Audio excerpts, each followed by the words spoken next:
బిజినెస్కి స్వాగతం. మనకి నెల్లూరు జిల్లా ఇందిగిరిపేట మండలం డేవిస్పేట గ్రామంలో జి మహేష్ అనే ఫార్మర్ రైతు దగ్గర, వాళ్ళ చిల్లీ ఫార్మర్ రైతు దగ్గర ఉన్నాం మనం. అతనికి ఏంటంటే అతని పొలంలో మామూలుగా విల్ట్ ప్రాబ్లం అనేది చెప్పడం జరిగాడు. అంటే మొక్కలు చనిపోతున్నాయని చెప్పడం జరిగింది. మహేష్ గారు అనే ఫార్మర్ దగ్గరకు వచ్చాము.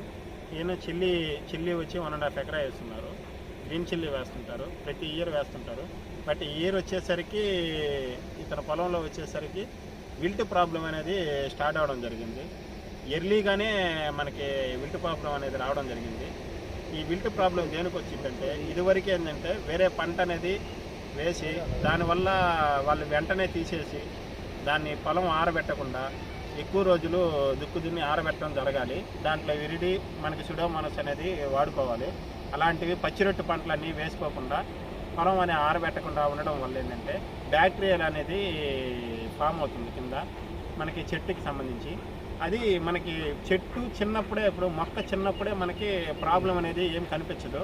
మొక్క ఎదిగే కొంది మనకి సైడ్ రూట్స్ అనేవి ఎక్కువ స్ప్రెడ్ అవుతూ ఉంటాయి. మొక్క ఎదుగుదలకి న్యూట్రిషన్ తీసుకుంటూ ఉంటుంది, మొక్కకు కావాల్సిన పోషకాలు తీసుకుంటుంది. దాంతోపాటు ఏంటంటే ఇదివరకు ఉన్న అవశేషాలు ఏంటంటే, ఇదివరకు పంటలో ఉన్న అవశేషాలు కుళ్ళిపోవడం వల్ల అదొక బ్యాక్టీరియల్ ఫామ్ అయ్యి ఆ బ్యాక్టీరియల్ ఫామ్ను కూడా ఇది తీసుకోవడం జరుగుతుంది. దానివల్ల ఈ మొక్క అనేది కింద తల్లివేరు అనేది చనిపోవడం జరుగుతుంది. ఫస్ట్ తల్లివేరు అనేది చనిపోవడం జరుగుతుంది.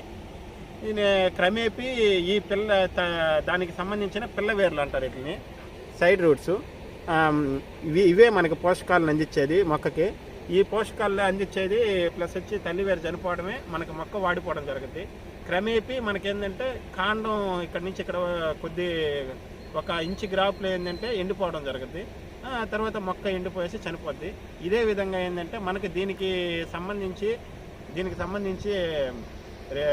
రెడోమిన్ గోల్డ్ కానీ, కాపరాక్సీ క్లోరైడ్ కానీ, హెక్సాకొనజోల్ ఈసీ కానీ ఇలాంటి కెమికల్స్ అనేవి మనం ఫస్ట్ డ్రించింగ్ అనేది చేసుకోవాల్సి వస్తుంది.